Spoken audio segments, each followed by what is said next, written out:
So let's say, hypothetically, student graduates college May 2020. Mhm. They can't find a job. They don't even bother looking because it's the pandemic. They're like, I'm going to hammer out the LSAT because that's the number one factor in admissions. And I've got the time. I've got nothing but time all summer I can devote to mastering the LSAT, taking it in August or taking it in October, and then applying.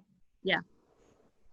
Do they need to do something else on the side, like 5 hours a week on Coursera or 3 hours a week teaching ESL online? Or can they do something with family and then just write about it on an addendum? Do they need something that's super officially for their resume? Well, so here's the thing. If you're talking about the kid that graduated in May and is applying in October, Yeah. they might not even need an addendum. I mean, really, like there's not really a gap on their resume, truly, because I don't think anyone really expects a college student to maybe get a job during the pandemic, but they can mention it. But I wouldn't see that as a huge gap. If it was a year plus, right, like that would be a larger gap.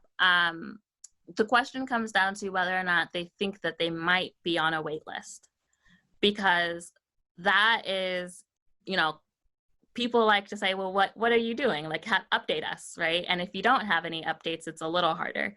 But they absolutely can say, you know, that they are the caretaker for someone in their family, that, you know, maybe they've had to pick up a supermarket job because they're helping out their family financially. I mean, absolutely, that counts.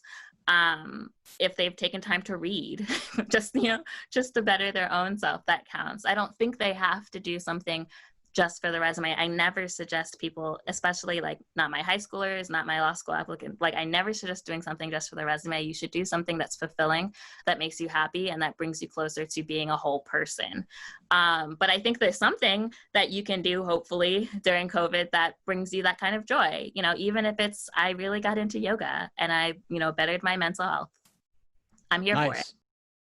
Thanks for tuning into the show. Please subscribe if you haven't done so already to be notified of new episodes as I release them. And feel free to reach out if you need anything at all as you move forward with your prep. I'm happy to help however I can. In the meantime, I'll wish you all the best and take care.